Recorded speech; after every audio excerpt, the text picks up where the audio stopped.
Olá, meu querido, tudo bem? Tudo em paz, graças a Deus.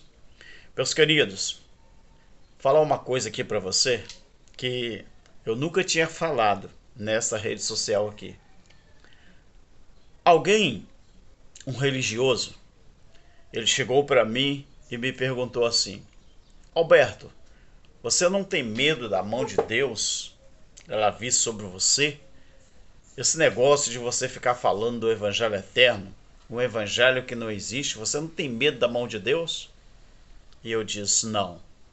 Eu não tenho medo da mão de Deus. Eu não tenho medo do pé de Deus. Eu não tenho medo da cabeça de Deus. Eu não tenho medo de nada de Deus.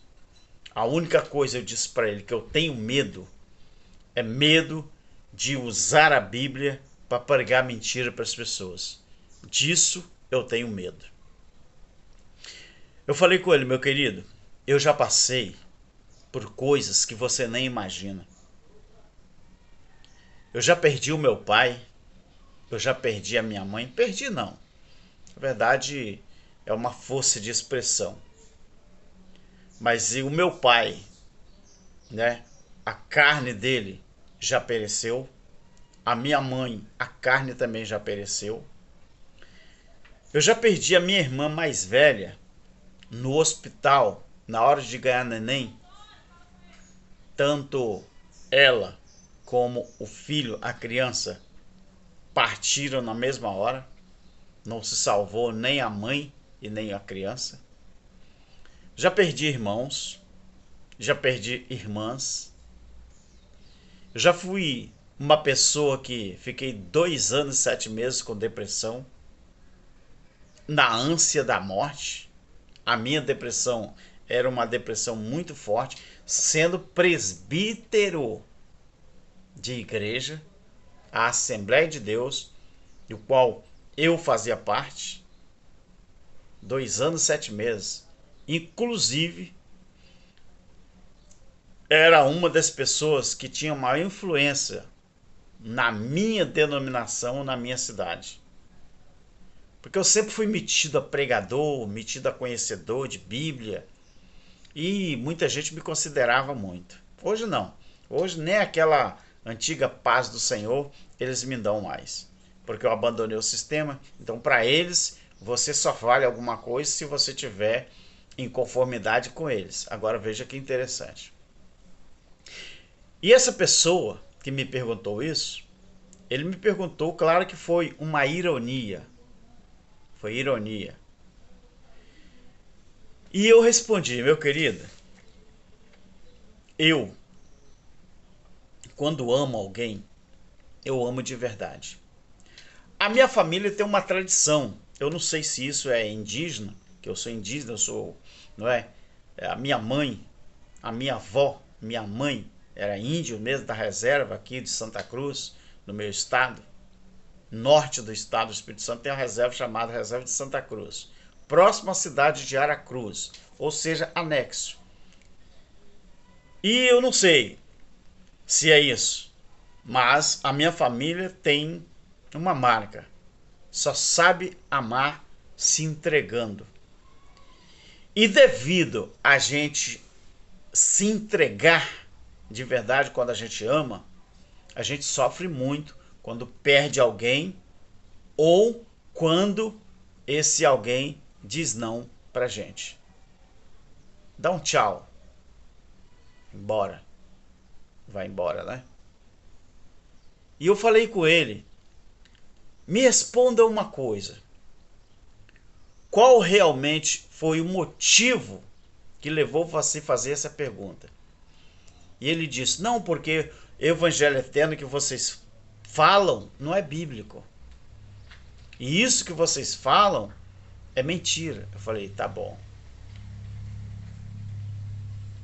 Tá muito bem. Eu falei assim: querido, me desculpe eu fazer uma pergunta para você. Eu posso perguntar?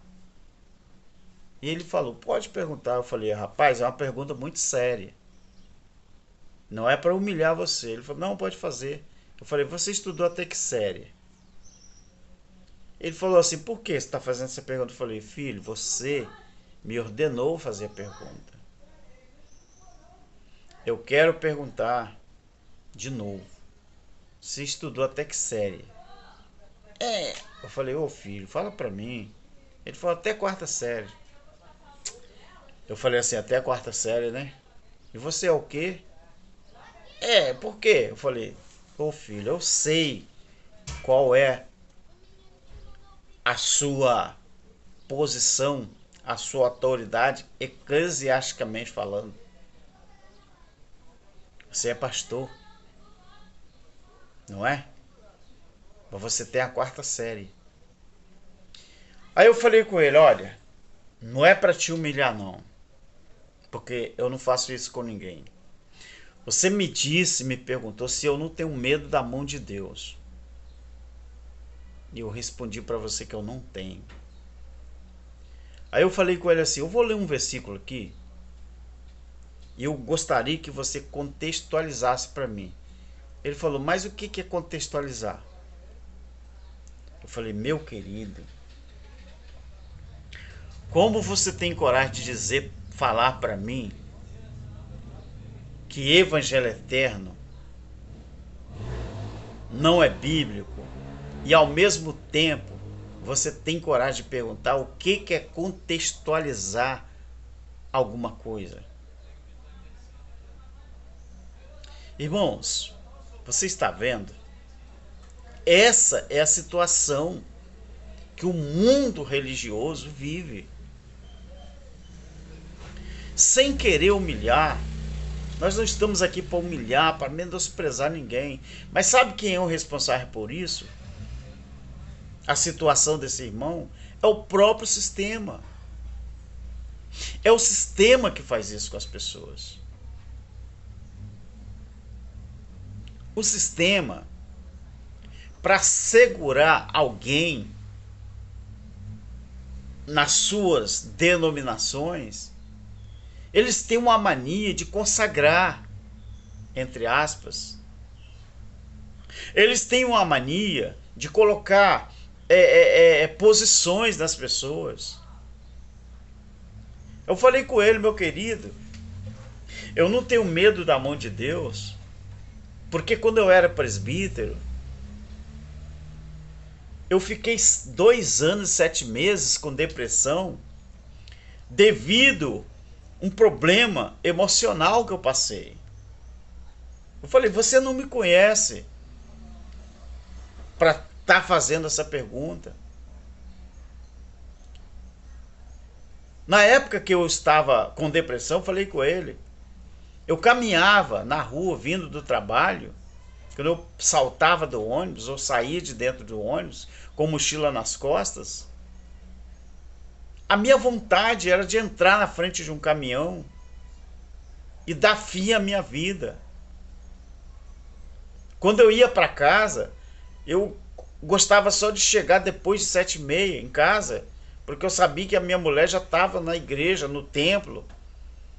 E eu chegava, entrava dentro de casa, ia direto para baixo da cama, com bolsa nas costas e tudo, com a mochila nas costas. A minha depressão era profunda, era triste. As pessoas não nos conhecem. E depois acham que nós estamos aqui na plataforma brincando. Não, nós não estamos brincando. Nós estamos aqui usando a Bíblia. Não é para convencer ninguém. Não é para botar nada na cabeça de ninguém. A gente não consegue fazer isso. Mas nós estamos aqui para, pelo menos, para passar o nosso entendimento com respeito à palavra de Deus. A Bíblia, para um bom entendedor das regras da língua portuguesa, aqui tem texto, aqui tem contexto. Na Bíblia tem primeira pessoa, tem segunda pessoa, tem terceira pessoa, tanto plural como do singular. A Bíblia tem tempo verbal. A Bíblia tem colocação verbal. A Bíblia, ela tem passado e ela teve o presente, só não tem futuro. Porque tudo na Bíblia se cumpriu quando você leva em consideração os tempos e as colocações verbais.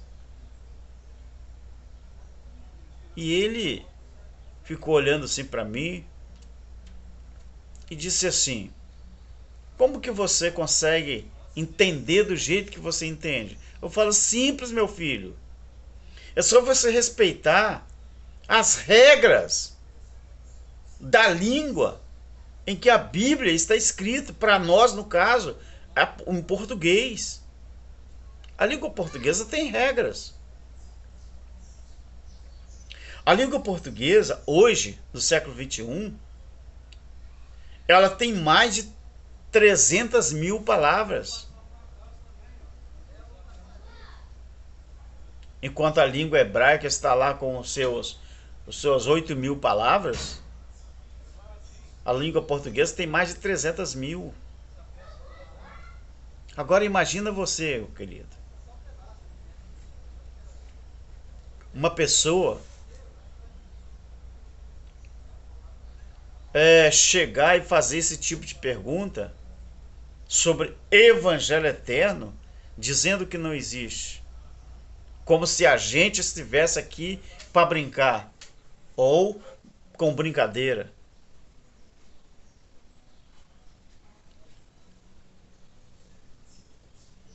Tá chegando o momento, queridos, que as redes sociais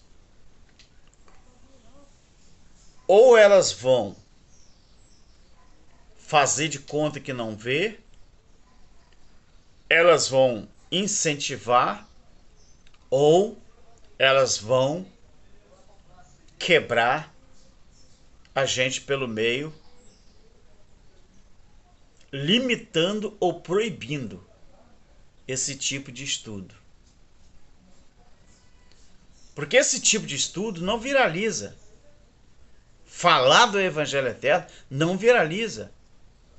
O que viraliza nas redes sociais é você fazer fofoca, é você inventar mentiras, é você falar da vida alheia. Isso viraliza. Mas falar do Evangelho Eterno e das coisas da Bíblia, respeitando o que tem que ser respeitado, isso não viraliza. Agora, graças a Deus, que nós não estamos aqui no intuito de ganhar dinheiro, viralizar vídeo. Não. Quando eu comecei nas redes sociais, aqui nesse canal principal, que é o YouTube, algumas pessoas da minha própria família falaram assim: seria bom você nem começar, porque não vai dar certo mesmo. O que você acha? Se nós estivéssemos aqui no intuito de ganhar dinheiro ou de viralizar vídeos, ainda estaríamos aqui? De jeito nenhum. Não estaríamos aqui. E eu falei com esse irmão, eu falei: olha, já que o senhor não entende nada daquilo que a gente fala, o senhor procure pelo menos começar a pensar naquilo que o senhor faz dentro do templo com aquela plateia assistindo você. Isso sim, eu falei com ele, você deve se preocupar. Porque se você não entende das regras da língua portuguesa, por que você tem uma plateia sendo responsável por ela?